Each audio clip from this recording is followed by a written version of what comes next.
back to another episode of The Release Valve. I am your host, Sean Hanlon, and I am excited to have returning guest, a good friend of mine. She is the host of the Power in Motion podcast. Welcome back, Mindy Ruddick.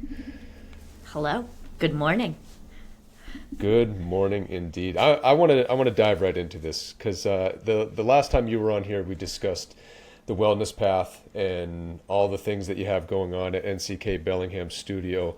But since then, you have ventured into the podcast world. Tell me a little bit about that and how that got started for you. Well, I want to say actually thank you for inspiring me and kind of lighting the fire under me to get that next step going. It had been something I had thought about for a while, and I kind of, after you and I were on that last time, I'm sure you remember, I lit your inbox up a little bit, asking you and getting your ideas, and next thing you know, I was launching my own podcast. So I love it. Thank you. It's I'm a fan. You know, I love the content that you're putting out. I love the emails. You know, the subscription package that you have going on there, because it's more than just the recordings. It's kind of a philosophy way of living almost, you know, and I love how real you are on there. And one of the main things that we try to get more people to be on this podcast is vulnerable. And that's a hard thing for a lot of people to do. It's a hard pill to swallow. It's really hard to open up in that way that makes you feel nervous and scared and vulnerable. And that seems to be what you just dive right into every time. I love it. I don't know if that was my goal on the outset, but one of my biggest core values, one of the things I stand for and I try to represent all the time, is authenticity. And to me, I guess I've started learning to wear my authenticity as like a badge of honor. And I don't want to portray anything I'm not. I'm human. I struggle. I have things in my life that I've learned from. And if my lessons, if my learningness can help someone else identify it earlier or just feel validated that they're not alone in a process, then that makes me feel pretty good about stuff. And vulnerability is not easy for me. I'm a super emotional type, sensitive type person, but vulnerability is, I guess it's kind of the next step in my own journey, my own process, is letting that wall, that facade come down. And I guess I'm barreling through it like a little mini wrecking ball, but I guess it's coming down. I love it. You're doing a great job. And again, I feel more people can relate to that than they're willing to admit, that there is a certain level of facade that is put up. You know, we don't want to, you know, I've talked about this before. A lot of people will identify themselves as somebody that has gone through the struggles that they've gone through in life. It's part of who they are. It's part of their makeup and how they present themselves.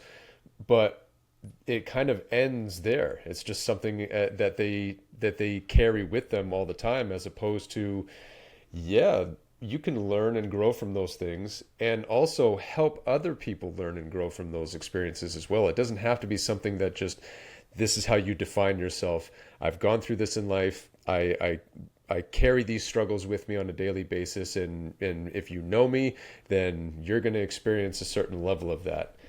And I am very much in that in the same boat as you, as, you know, trying to, in my own process of healing and moving past the things that I've experienced in my life, I want to help other people get through that too. Yeah, I'm not the type to, something I've experienced in my life, I'm not just going to sweep it away and ignore it, because in the world of wellness, these patterns have ways of repeating themselves if we're not giving them, not giving them attention, but kind of giving them the time that they deserve. It's the same thing with our emotions and things like that. If you're sad, let yourself feel sad. If you're happy, let yourself feel happy. Let yourself run through these. Let yourself live through your stories as opposed to hide in your stories. Yes. The stories that we live, they can become the excuses to not keep going, or they can be the reason to keep going. Right, right. It's Oh, I love that. interesting watching my oldest prepare for college. We are literally like 3 weeks out from him moving out of the house for college into his dorm room. And I'm like reliving some of my stuff. And not that I don't want him to not make mistakes, and not that I don't want him to repeat my mistakes and stuff. But I'm noticing there's things coming up that I'm like, hey, just so you're aware of things out there. And I don't want to, he's not sheltered, he's not held back, but dude, be ready. Yeah, yeah. The world comes at you quick at that age, whether you're fresh out of high school, whether you're going to college or not. That's when things get real, and you Yeah. start figuring out who you are. You start figuring out who other people are. Yeah. What people are into, what they're not into, and that can be scary. Yeah. That can be scary because there's been so much structure put into place leading up to that point. Your parents kind of set everything up for you.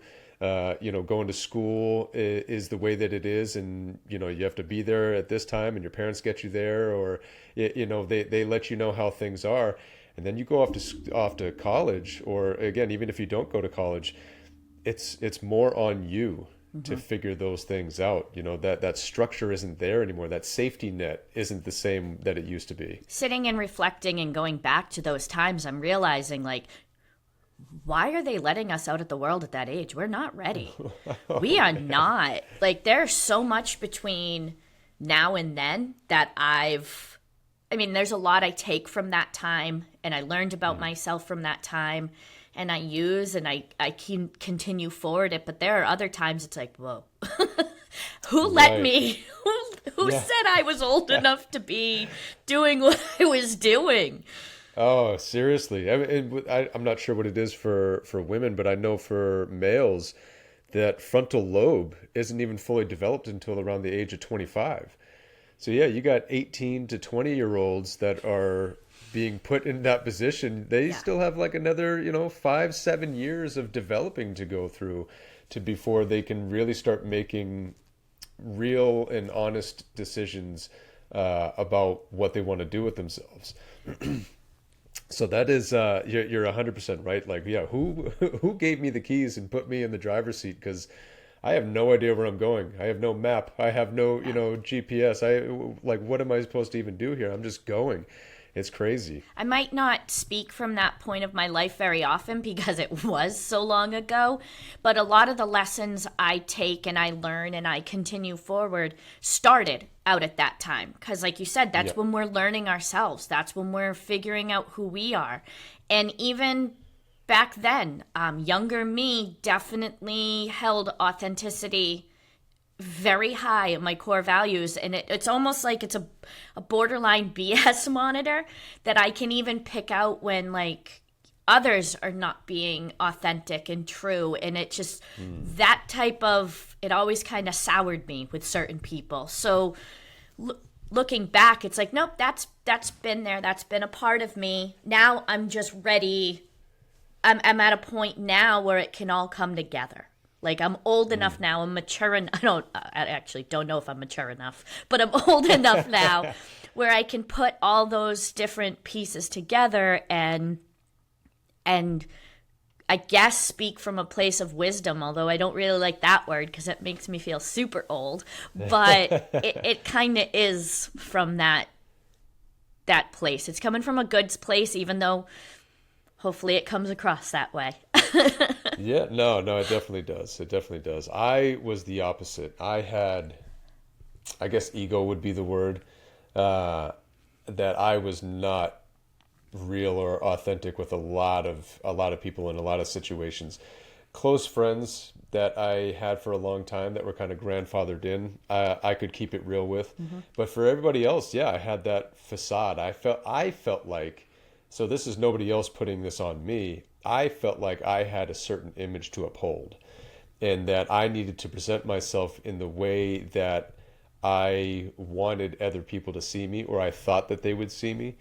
And, growing up in the area that I grew up in, now looking back on it, being removed from that area, I feel a lot of other people had that same issue growing up, that they wanted to present themselves in ways that was cool to other people, as opposed to what you think is cool, and being, yeah, your genuine self, and allowing people to take you for who they are, or not take you because of who you are. I think that's actually way more the norm. One of my mottos I've always had since I can remember, it was almost my quote in my high school yearbook is, I am what I am. Oof. But I think what you're speaking to is way more the norm. It's way more, I have my professional persona.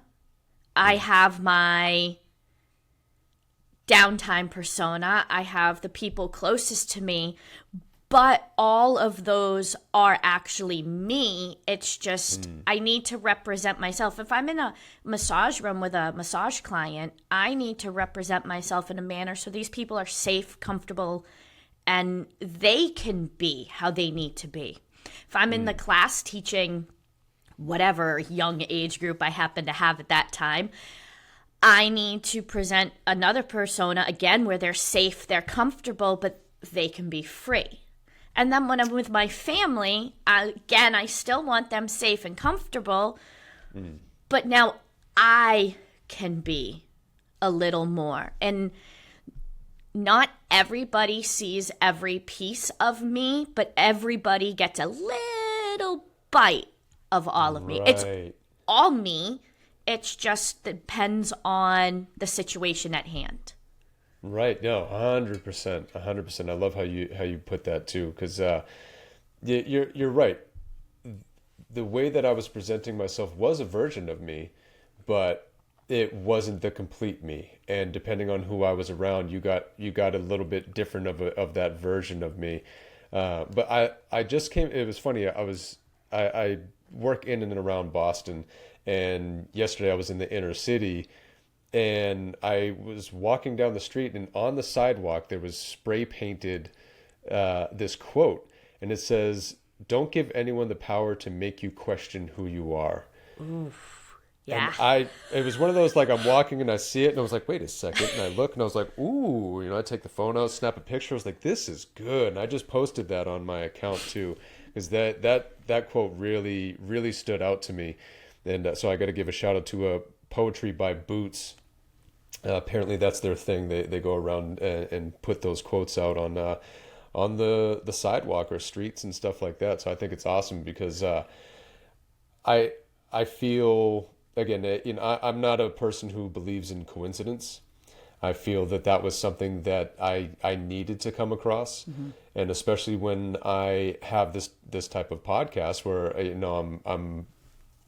I'm definitely in a different stage of life to where I can be more of my authentic self, and be more genuine in my actions and in the way that I present myself. And so for me, that was right on par, or right on point with where I'm at today in my life, as opposed to where I was 20 years ago when I was in high school. So jumping back to your podcast, what was the time period of when you had the thought to start the podcast to when you actually launched? Years. I was going to say, because you kind of started it a few years ago, right? Yeah, I've been dabbling in different things here and there. So I started, I use a program, for lack of better terms in my brain right now, called Substack. And it's kind of like Patreon, but for the writing world, where Patreon's more for the creatives. Substack is kind of more for writing and things like that. And honestly, my husband's the one who turned me on to it. I had mentioned to him that I wanted to start a blog and that I was thinking about doing something like that. And he's like, no, think about Substack because people can subscribe to you, whether they do a free subscription or a paid subscription. And then it kind of gets you out there a little bit. And then doing that for a while, Substack decided to add podcasts. So I was like, I'm going to try one. And my first podcast was called Mindy Tries. Nice. And I would go and I would get different wellness services. I did like sound bowl healing. I did the head spa. And I would just give like a review type thing of, hey, you might want to try this, or no, don't waste your time. I tried it for you. I lost steam with that quick. That was a me thing. That was just... Mindy stopped trying. Mindy gave up. No. Mindy ran out of things to try. Right. And then I just let it kind of sit aside for a little bit. And I was relaunching my Substack with this new kind of voiced, kind of like an empowered place to come from. It's still kind of the same stuff with wellness because I can't not talk about wellness. And it's got your little bit of woo because I can't not talk about woo stuff. And then I just decided that, yes, the writing is my voice, but it needed to be more my voice. And a turning point in my personal healing process was I realized I needed to stop thinking I knew what you were thinking about me. I needed to stop caring about what I thought other people thought of me, because I'm the oddball, I'm the weird mom, but that was what I thought people thought of me. I don't know if that's actually true because that's actually none of my business. It doesn't matter. Right. So I had to, once I started letting that go, I was like, oh, okay, I can talk to myself for a few minutes on a podcast and kind of give tidbits of my story and my journey, and again letting people know they're not alone, and bringing people on to have chats with about different things every now and then. And yeah, it's just kind of become almost like second nature to me. I'll be like, oh, this I have to record this week. Okay, everybody leave me alone. I have to record this week's. Yeah. And it just, I recently started, I theme my months to help my brain keep everything together. And we're just going from there. So yeah, it was a while. It was a process. And now it's kind of doing its own thing. It's just happening. So it's easier, I guess. I love that. And I love the themes that you come up with every month, and X amount of episodes per month. So you're touching base on each theme a few different times, coming from a few different angles, maybe some different experiences that have even happened since you started that month. So I love that it's not just this is my theme for this episode, and then I have this theme for the next episode. I feel like that can be daunting after a while, trying to come up with a new theme every single episode. How do you come up with these themes that you come up with every month? I kind of look at what's going on in my life at the time, what I'm feeling happening, what supported energy I need. And then honestly, I ask ChatGPT. I'll be like, hey, this is what I'm feeling. What's a good theme? And it helps me pick names and different ways to do it. Occasionally I'll be like, this is what I'm leaning towards. What should I talk about? And it will give me a theme. And then I can sit down and I do script myself for my podcast because it's just me. Yep. Right. And I actually quite enjoy reading off a script. I was a theater major in college, so it's bringing back that little aspect of kind of like storytelling almost. And it's easier for me to get through some of those tougher episodes I've done. I did an episode dedicated to my son when he graduated. That was a rough one. Yeah. That was definitely a rough one. I wrote a full article on my burnout process. I chose not to record that as an episode because that would have probably taken me hours to record. Right. A But lot of editing. yeah. But writing, I could just sit on my couch at home, pull up a Google Doc, and then if I needed to take a pause, I could take a pause and I could go back to it. And Right. having the multiple ways of doing it has actually, I quite enjoy. Kind of, if I'm like, nah, I'm not feeling, I'll come up with an idea and I'm like, nah, I'm not feeling that as a spoken piece, but I'm feeling that as a written piece. I have been told many times that even when I write it, they still hear my voice. Yeah. I'm like narrating it to them.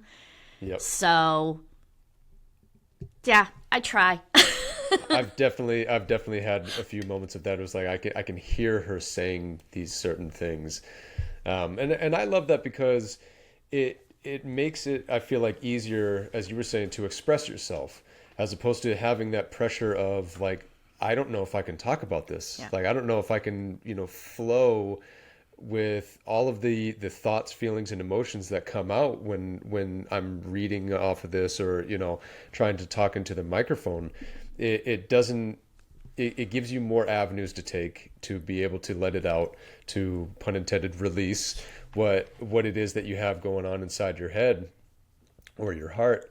And I think a lot of people can take more from that, or take more from that, because everything isn't always easy to, as I said, express verbally, but it's not also easy to hear a lot of things. Sometimes you need to see it and read it to really be able to take it in. And also, in turn, as you were saying, it's easier for you to take your time doing it. Others can take their time too, read a little bit, digest it, and then come back, read a little bit more, whatever it is. They can do it at their own pace at the same time. Whereas if you're listening to somebody talk, your thought process is staying along with their words as they're going. Yeah. I think that's where I've also been able to open up and be a little more vulnerable. Because sitting here speaking to you is very different than writing something and letting you read on your time. It's almost like it's a little more personal on the written side of things sometimes. It kind of, it's giving sneak peeks into what I'm dealing with, what I'm going through, what I'm living, without putting it right up for you. And then each week, so I release episodes Saturday mornings.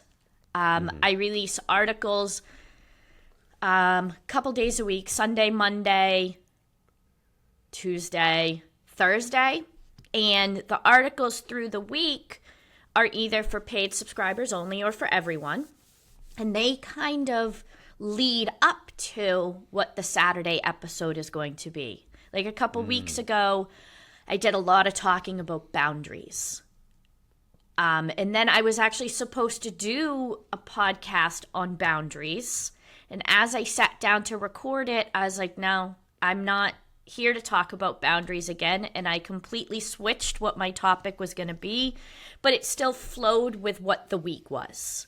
And that just helps me as I'm doing it. It helps me keep everything organized. I'm a Virgo. We are perfectionists. We are organized. And that's just the way I can have the control over doing it. Every now and then I'll release a bonus episode. A while back, I have to do another one of these. A while back, I did one on my dojo kids and talking about how they are in the dojo and what it's like teaching kids and stuff like that. But something else will strike me and I'll be like, I'm just going to release a random episode. Yep. And that will pop up every now and then. Subscribers, paid subscribers will also get bonus episodes like meditations and just different things like that released periodically. And yeah, I started even before the podcast. Years ago, I was on Insight Timer and I recorded meditations and I did that. So the speaking part, it's just different now. Yeah. Yeah, not again. I am a fan. I love the different ways that you're able to put yourself out there, and I mean it kind of goes with the title of the podcast too. I think I need to correct myself. I think earlier I said power in motion. It's empowered in motion. Where does that name come from? Well, motion is me. I'm never not in motion. You see it when you're at the dojo. The fact that I stood there one night and talked to you the entire class was like the most random night because I'm here, there, and everywhere. Yeah. So I like to pride myself on I'm empowered. I take the steps. I own the businesses. I do the things. But I have learned that through even just my martial arts teaching and the different things to do, I actually really enjoy empowering others and giving them the tools and seeing them succeed and do well empowers me even more. I was just going to say that in turn helps empower you, right? Yeah. So empowered in motion is just kind of what I do. I mean, whether it's through movement, through words, through writing, if I'm empowering someone to take motion, to get into motion, to do something, then it just aligns and feels right.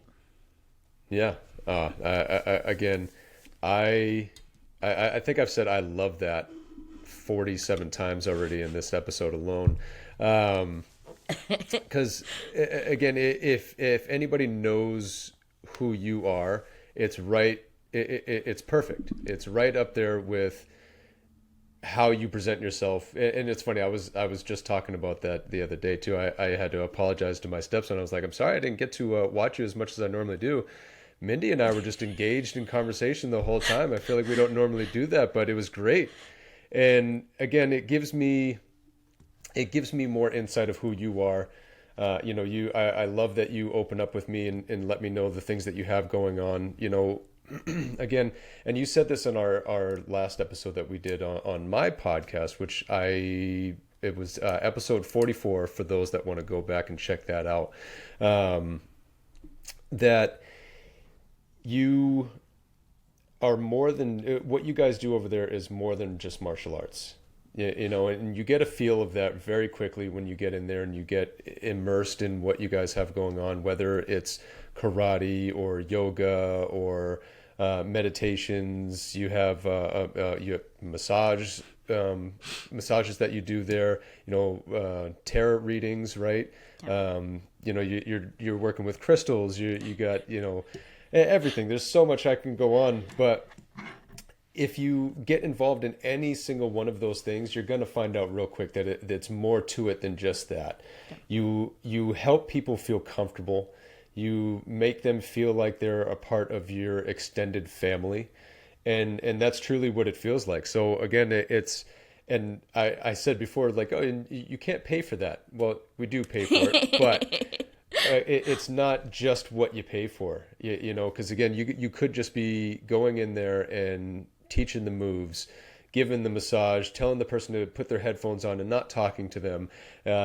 You guys could just be doing the basics and that would be enough. But you're not. It's not who you are. Who you are is somebody that does bring people in and make them feel good in that regard. And I love it. I'm here for it. And it's funny. At first, I thought that was me. I thought that was my energy and stuff because my husband has a very different energy than me. But it's his energy too. His is just... His is different than mine. So it's the combination of us and us being here, and we like what we do and we want to keep doing what we do. So yeah, we have to let people feel comfortable, let them be who they are and do what they need to do while they're here. If that's ignoring you because you need me to ignore you, then I'll do that. But if it's making that new student feel welcome, that sibling finally step up and take a class and feel like what they're doing is not the same thing as their sister or their sibling, and Right. they can excel in their way. We have quite a few sibling groups in the dojo. And I've been seeing that, yeah. I think I honestly think my sons help with that because Yep. they see them here. They hear us talk about our sons, our boys doing this and stuff, and we're not comparing them. We're just saying, hey, you too one day could do this. And just like with the siblings, we're not comparing them. We are saying, though, hey, older brother, you want to get to the same rank your sister is, right? She can't let her get there before you. And different things like that. It just lights different fires under the kids. Right. No, I love that aspect about what you all have going on over there. It is a family business, and each member has their own personal space, their own personal energy that they are free to bring to it and do things kind of their own way. Now, one of my favorite things is when you would have one of your sons in a different class and say, does everybody know who this is? And some did, but others were like, no. Like, this is my son. And they were like, wait a minute, I thought that one was your son. And we're like, yeah, no, that's my son too. He does this. Some of you know him from the private classes that you do. Some of you know him from the camp that he did, or, whatever it is, the Fitness Fridays, or, there's different aspects that they're able to bring their own energy to. And I love it. I love it because you're right. You are very different from your husband. You are, and each of your sons are different from each other. But as a family, yeah, you all kind of have that same, that same baseline of why you're there, and what you're doing there. And yeah, you just go about it a little differently, and it's perfect because there's so many different personalities that come through there. And yeah, as I'm seeing more, there's a lot of siblings, and not even just siblings. There's other parents that are involved in this stuff too. I just found out that I knew that you guys had the teen and adult classes, but I didn't really think about other parents being a part of those classes. And your husband was telling me that too. He goes, the guy standing behind you is in the adult class too. And I was like, oh, really? And he was like, yeah, it's a lot of fun. You should get in on it. I was like, oh, man, this is awesome. Yeah. Like, I feel like every other week I'm learning something new and more about what you all have going on over there. And every single time I'm falling more and more in love with the atmosphere that you guys have created there. And it's funny, my husband and I fell into it the same way kind of most of the parents here do. Our kids started martial arts long before us. Mm-hmm. He's not 19 yet. He'll be 19 next week. He just promoted to second degree adult black belt. Wow. So he'll be 19.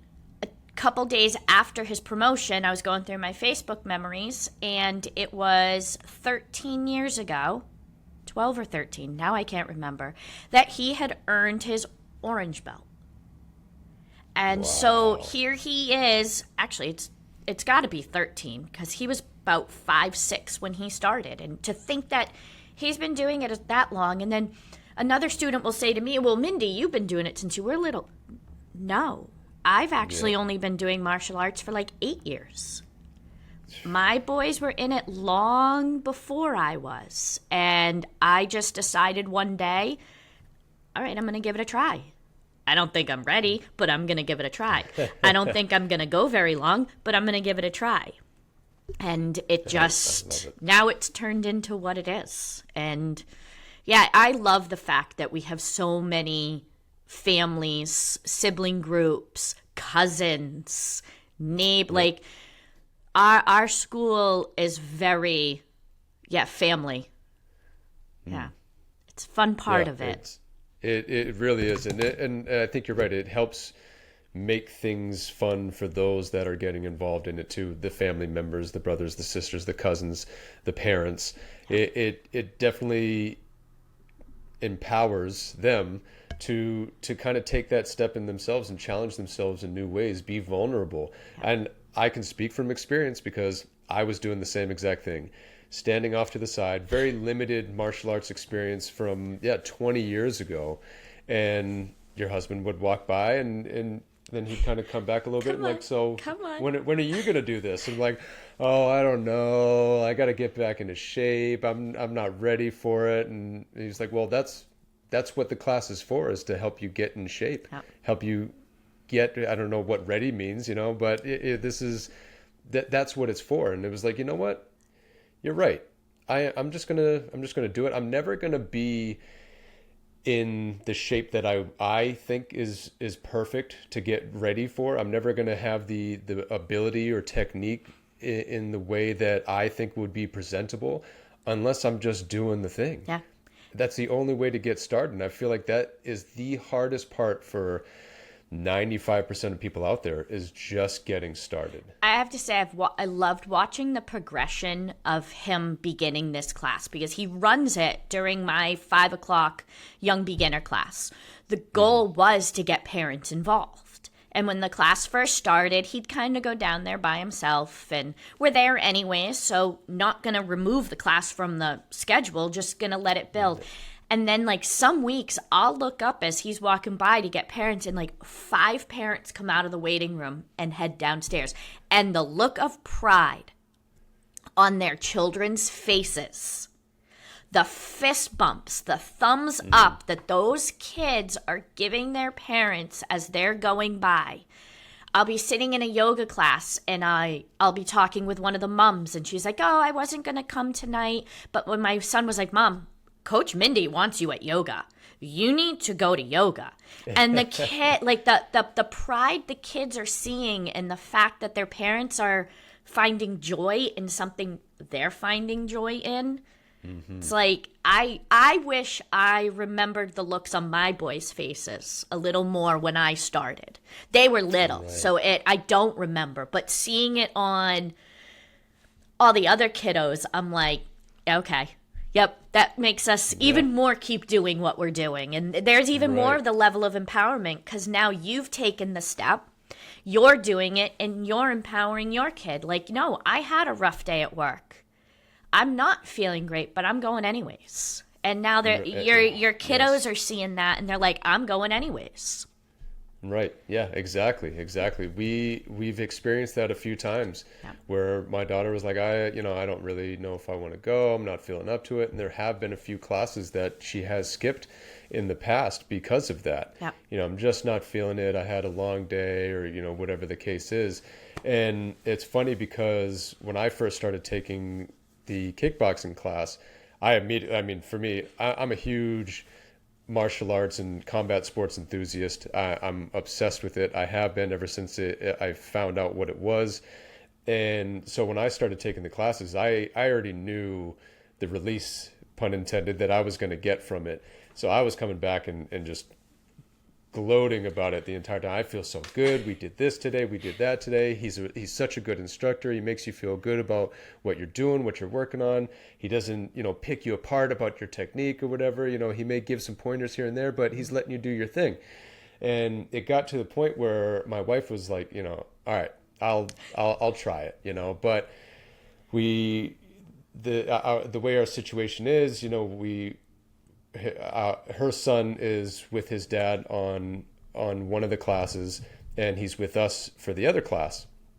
So she said, all right, I'll take the class that when we don't have him.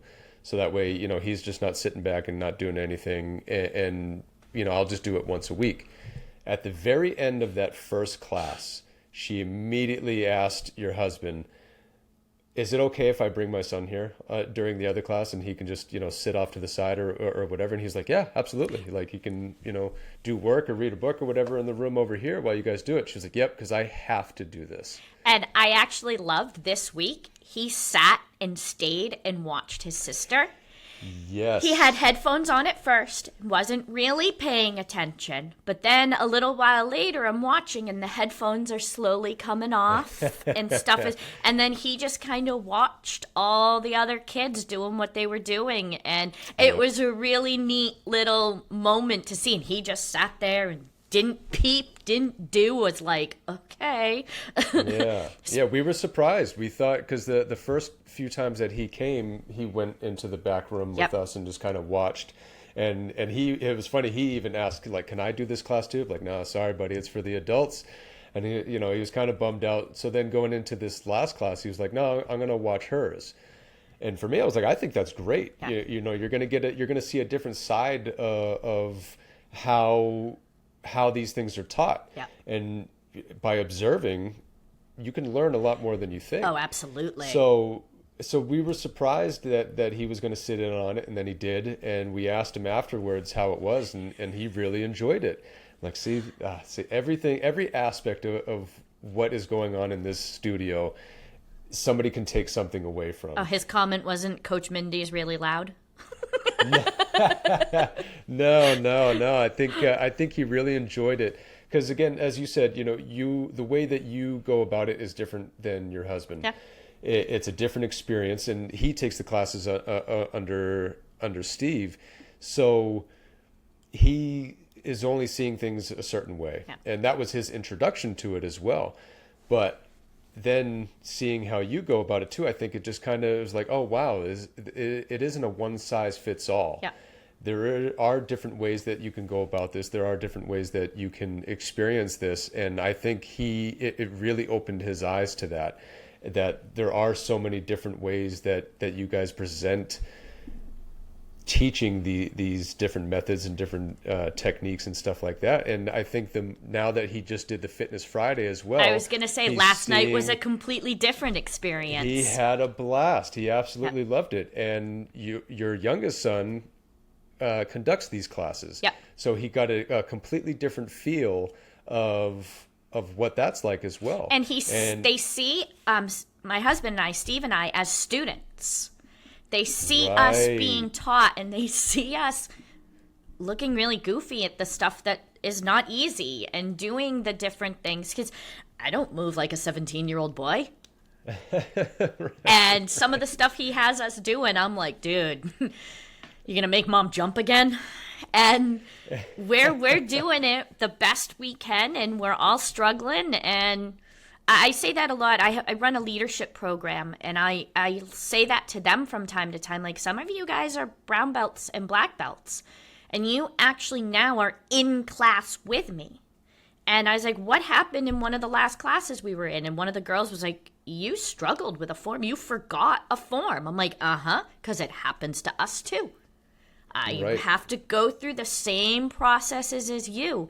And I think that's part of like the authenticity thing again. Like, I had an instructor at one point who was kind of the mindset, you can't see me make a mistake. You can't see me. I don't make mistakes. Like, I'm this. No, that's not human. I mean, we all have moments that we're like, ooh, yeah, whoops. And if you're not willing to share that, then I don't really think you're actually a teacher at that point. Like, and I feel that is so important for kids to see that that adults aren't perfect, and that also learning doesn't stop when you're a kid. That literally for the rest of your life, you can be, as I like to say, a student of life. Yeah. And there's always something that you can learn from and grow from. And I love that. That's what I love most about the fact that you have the adults in different classes and stuff like that in the studio, because then these kids are seeing that. And I even asked, or my stepson even said to me, because I said that they have an adult karate class too, and jiu-jitsu and stuff like that. And he said, I think you should take the adult karate class. I said, you think so? And he said, yeah, I think you would do good with that. And I'm thinking, he wants to see me learn the same way that he is. Yep. He doesn't want to see somebody that, knows it all and, just tells you how it is and just do as I say, but not having the as I do as well. And that, I think, is so huge for the development of kids. Back to the kids watching you. So our Saturday morning 9 a.m. class is an adult class. Our Saturday 10 a.m. class is a kids class. So the parents are coming into class and the kids are in the waiting room. And the kids are standing there watching. And the kids are the ones sitting back and giving it a moment and stuff. And that's what it was with my boys. When we took class, there weren't a lot of kids. There weren't a lot of people. So my boys were the ones sitting in the waiting room.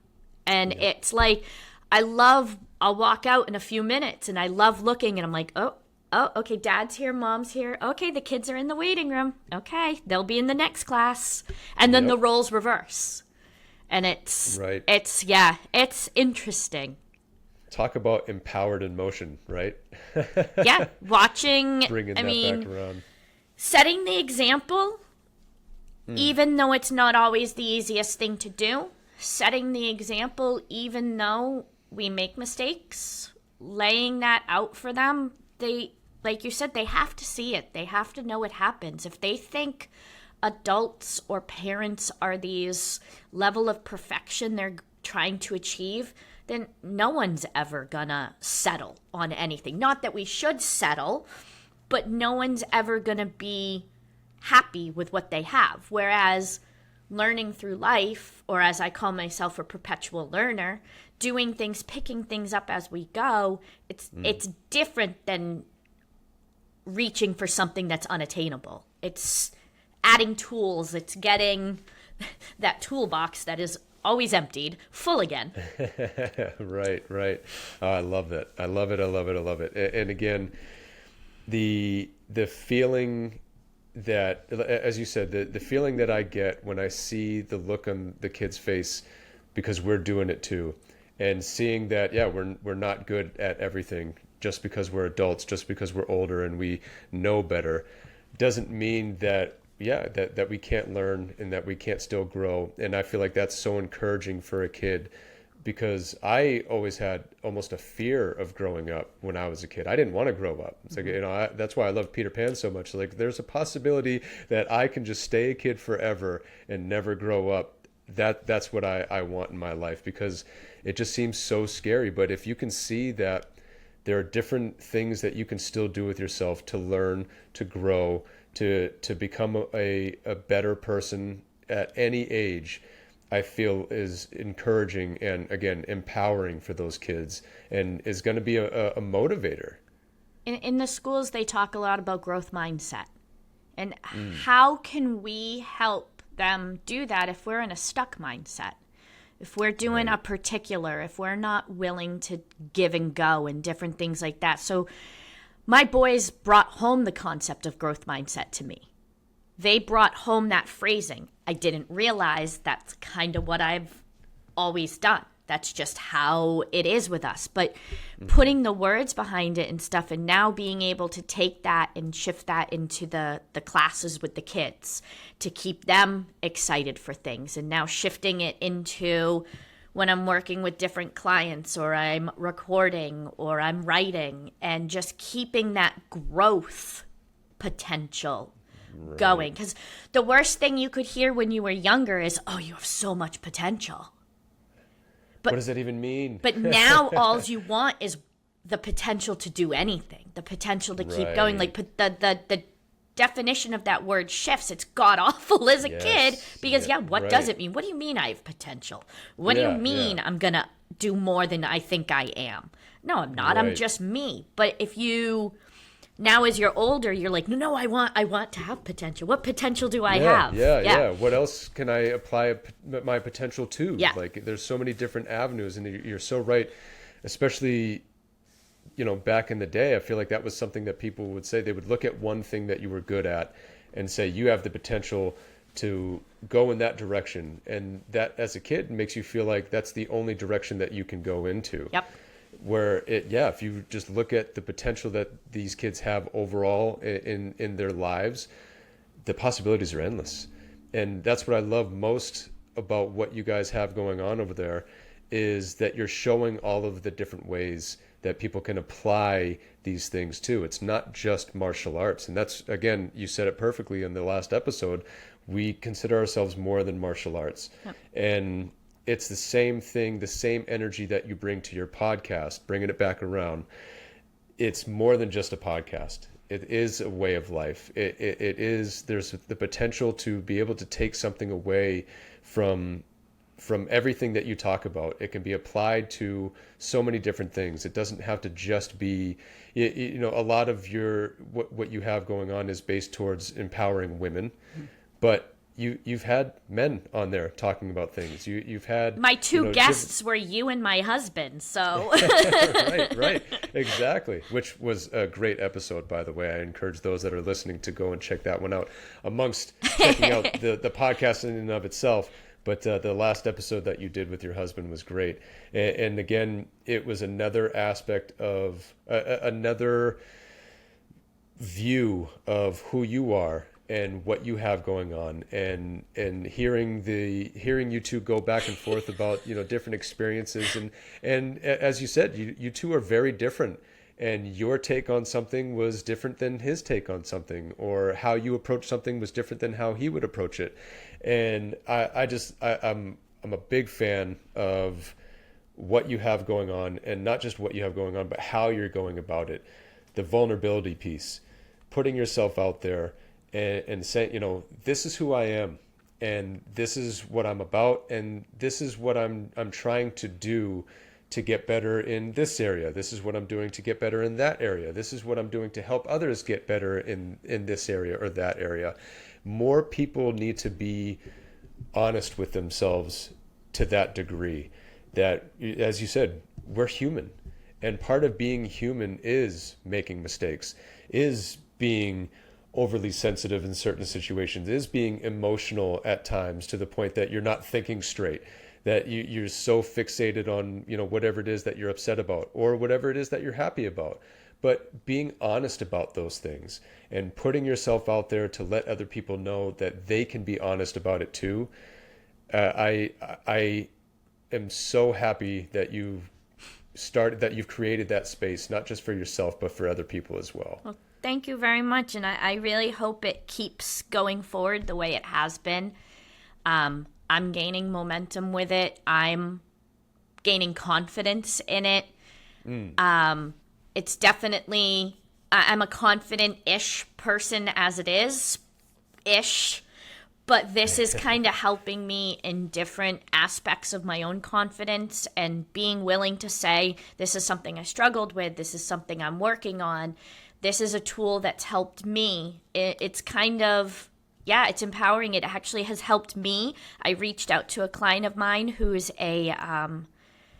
she's a nutrition coach, and I'm taking steps now, and I'm again flashing some vulnerability out there and sharing that journey, and being a part of that, because there's changes I have to make as I'm slowly creeping towards the top of that hill that is a number we don't want in age and whatnot. But it's being open and willing to share so that others can be open and willing to share. And a lot of the stuff I went through when the boys were younger, I mean, as a mom, I don't know, as a dad, I can't speak to it, but I'm sure it's similar. You feel alone. You feel like you're the only one dealing with these things. And if one person is out there willing to share what they're doing, what they've been through, how they've approached it, so they don't pop, so they can release, then it's just one more thing that will help us all in continuing with this world we're dealing with.